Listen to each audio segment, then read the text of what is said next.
live from New Delhi. You're watching DD India Global. We'll get you top stories from India and the region. I am Tanvi Taneja. And for news from the rest of the world, I'm joined by my colleague in London, Stuart Smith. Good afternoon, Stuart. Good afternoon, Tanvi. It's 11:30 a.m. in London and 12:30 p.m. across Central Europe. Coming up in the next 30 minutes, more attacks against commercial shipping by Houthi rebels in the Red Sea. Sweden drops its investigation into the Nord Stream gas pipeline explosions, and the UK's Prince William returns to public duties. But first, the headlines. India's Prime Minister Modi reiterates government's achievements and attacks the opposition again in his reply to motion of thanks to the President's address in the upper house of Parliament. In Pakistan, a blast near an election candidate's office in Balochistan kills at least 24 people on the eve of election. Secretary of State Antony Blinken says US reviewing a response from Hamas to a framework on a hostage release deal as part of extended pause in fighting in Gaza.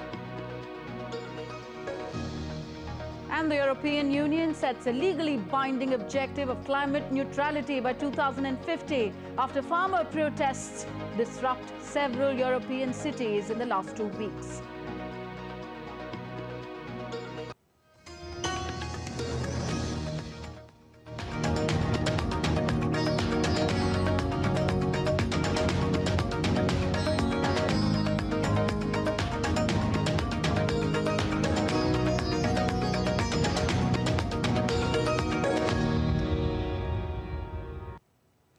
Prime Minister Narendra Modi on Wednesday replied to the motion of thanks to the President's address in Rajya Sabha, India's upper house of Parliament. In his speech, the Prime Minister criticised the previous Congress government.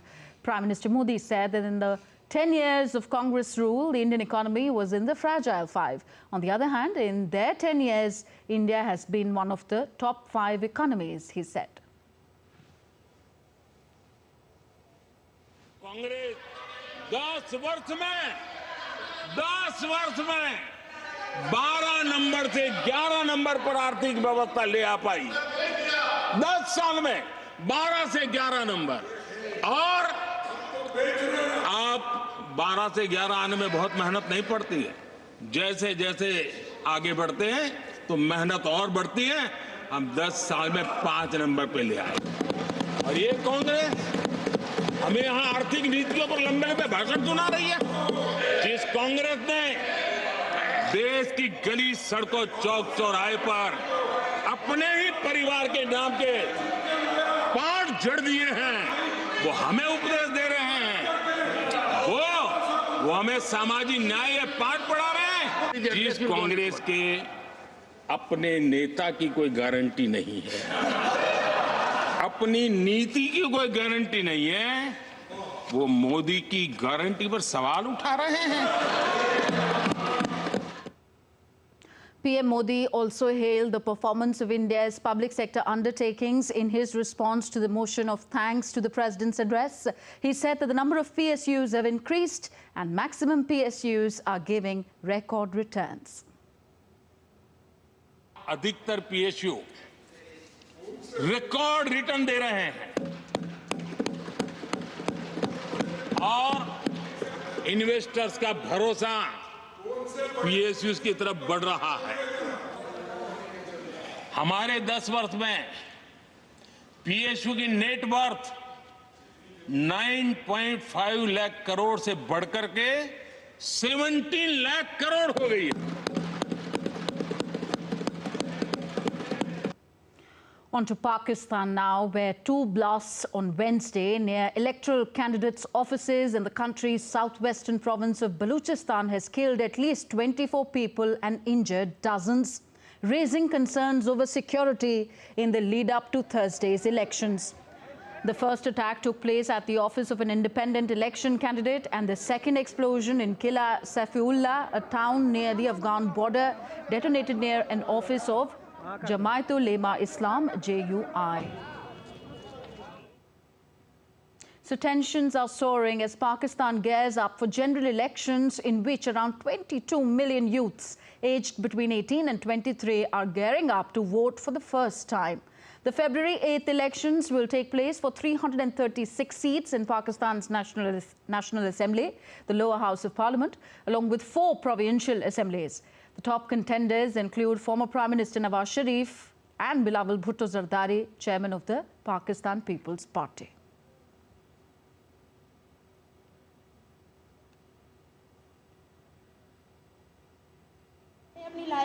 I'm going to cast my vote for the first time in my life in the 2024 election. I want to vote for an honest party, a party that will work honestly for the poor, look after the poor. DD India's Jessica Taneja now joins us on this story. Jessica, what does today's bomb blasts as well as the increasing terrorist attacks in recent months say about the security situation in Pakistan ahead of elections? Well, despite the heavy security deployment around Pakistan, not just in the tribal regions, we've seen a blast in Balochistan, the twin blast in a matter of hours, Tanvi, that has sort of rocked the region. More than 26 people have been killed. We're awaiting more confirmation of how many have been injured. Particularly at this point, we know that more than 30 have been injured. And it's just not an isolated incident that we're seeing in Pakistan right now. As you mentioned, tomorrow the country goes to polls. It's the 12th general election in Pakistan, a noteworthy moment, and especially after the country has seen absolute mayhem. We saw when the former Pakistan Prime Minister Imran Khan's ouster, a no-confidence vote, how the country became economically and socially, moreover politically turbulent. And at this time, when the elections have been called in, the candidates, the front runner right now, Nawaz Sharif, has a lot on his hands, especially when it comes to stabilizing the economic conditions and also looking at how politically structured the country can be. But at this point, violence has gripped the nation. We're hearing of 2 blasts, and even few days ago, we heard more news reports of security personnel and policemen, 10 of them being killed in Khyber Pakhtunkhwa region as well. And throughout the year, there have been series of attacks on the northwest frontier as well as the Balochistan region of southwest. So we're looking at how these the tribal wars in the region and the Pakistani Taliban's tensions with the Afghanistani Taliban have cost the country, Pakistan, quite a bit in the recent times. Thank you, Jessica, for those updates. On to the Israel-Hamas conflict now. Hamas has proposed a ceasefire plan that would quiet the guns in Gaza for 4.5 months. The US has said that it is reviewing this proposal by Hamas. My colleague Stuart Smith is in London. He gives us more on this and other stories making headlines around the world. Stuart, some headway in these hostage deal talks?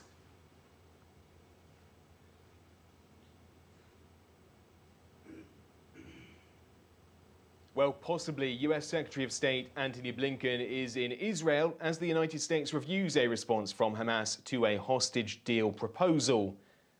In a joint news conference in Doha on Tuesday with Qatar's Prime Minister, who's also the Foreign Minister, Secretary of State Antony Blinken said there's still a lot of work to be done, but there is belief that an agreement is possible and essential.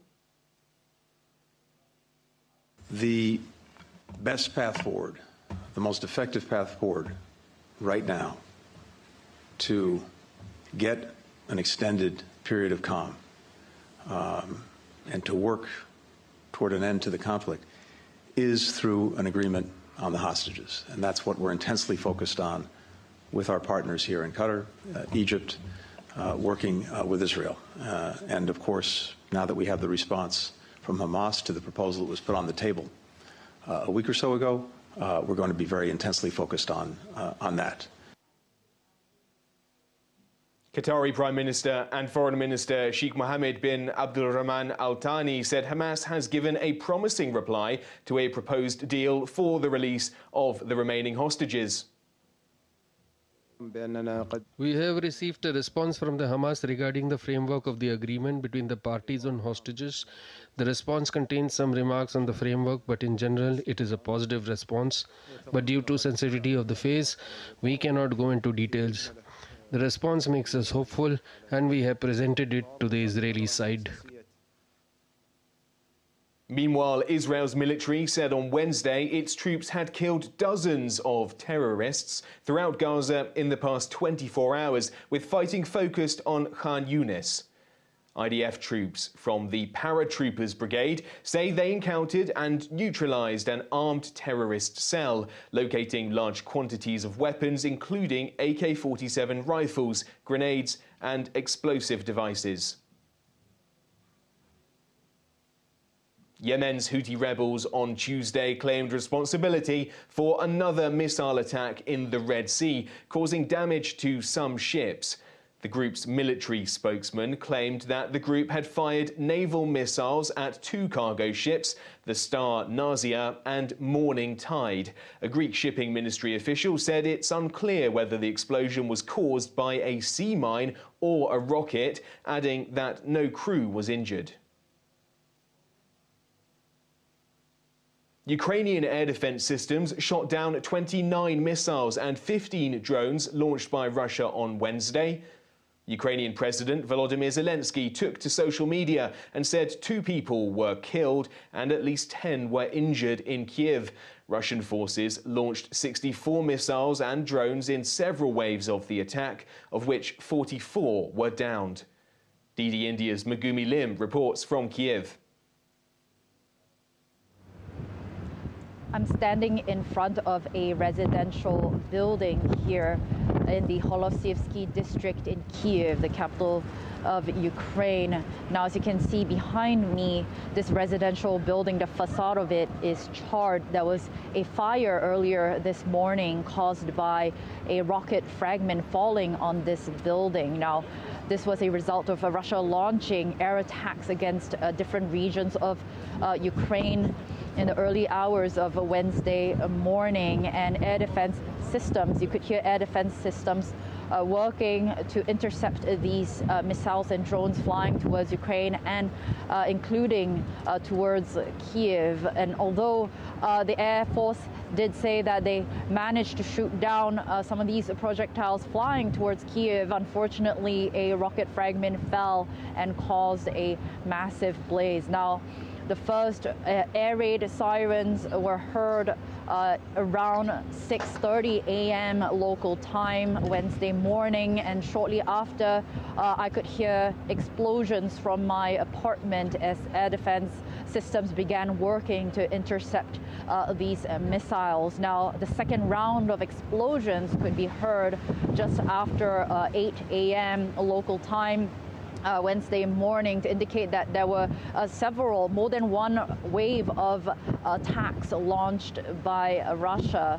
Now, according to the mayor of Kiev, at least 16 people have been injured as a result of these attacks, and at least 3 people are dead as a result of these attacks carried out overnight. But the number is likely to increase. There are still rescue operations going on in different parts of Kiev that came. Megumi Lim in Kiev reporting for DD India. Swedish prosecutors have said they will drop further investigation into explosions on the Nord Stream 1 and 2 gas pipelines. The multi-billion-dollar project transported Russian gas to Germany under the Baltic Sea, but were ruptured due to a series of blasts in Swedish and Danish waters in September 2022. Swedish investigators had earlier confirmed that traces of explosives found on site hinted towards sabotage. The Danish and German probes are still ongoing. Kremlin spokesman Dmitry Peskov said that Russia will be watching to see whether Germany continues to investigate the explosions after Sweden dropped its own investigation. The European Union has set itself a strict target to dramatically reduce emissions in the next decade, despite ditching other environmental laws. The EU has set a legally binding objective of climate neutrality by 2050. The move comes as farmer protests disrupted several European cities in the last 2 weeks. Alex Cadier reports from Brussels. Well, just 5 days ago, this square outside of the European Parliament was completely blocked by thousands of tractors. Farmers lit bonfires, threw eggs at the European Parliament building and bricks at police. Now it's been cleaned up, and the European Commission has backed down on some of its new environmental rules. Commission President Ursula von der Leyen said that she would scrap a target to halve the use of pesticides in Europe and roll back on climate targets, specifically for the agricultural sector. Rules on animal welfare and allowing land to rest in order to allow rejuvenation have also been scrapped. But the main announcement stayed. The European Commission has recommended the EU reduce emissions by 90% by 2040. Nevertheless, Ursula von der Leyen's European People's Party in the European Parliament is under increased pressure from the far right ahead of elections in June. Some of those right-wing parties were here with the farmers during their protest, courting their votes just a few days ago. Polling shows that far-right parties across the EU are on course to have their best election ever. Heading into the last elections in 2019, young people had been staging climate protests across Europe. And back then, Ursula von der Leyen proudly campaigned in favour of a Green Deal and pushing ambitious climate targets for the European Union. She said Europe would be the first climate-neutral continent by 2050. This time, farmers have taken to the streets. They blocked most of Brussels just last week and blockaded the port of Antwerp. They also took over motorways in France. They protested in Greece, Portugal and Italy. Under pressure from farming groups, the political mood and the EU's world-leading climate policies are now starting to shift. Alex Khadje in Brussels reporting for DD India. The Crown Prince of the United Kingdom, Prince William, has returned to royal duties as his wife, Kate Middleton, recovers from surgery, with King Charles III postponing public duties as he undergoes treatment for cancer. The heir to the throne, Prince William, is all set to make his first public appearance on Wednesday at Windsor Castle as he returns to public duty. That's it from me here in London. Back to you in the studio. Thank you very much, Stuart Smith. Stuart Smith joining us all from London. You're watching DD India Global. Still to come on the show. The Philippines aims to boost military presence and infrastructure in the country's northernmost province near Taiwan. Microsoft CEO Satya Nadella announces to train over 2 million Indians in generative artificial intelligence skills by 2025.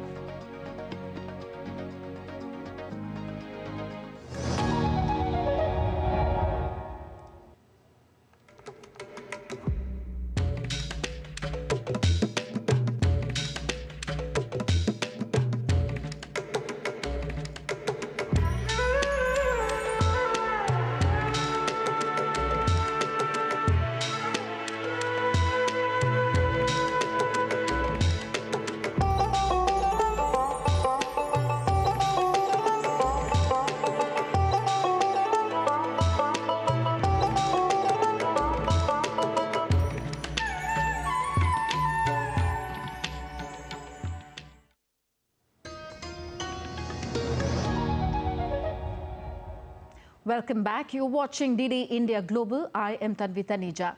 Microsoft CEO Satya Nadella kicked off his visit to India by reinforcing the company's commitment to supporting India's transformation into becoming an AI-first nation.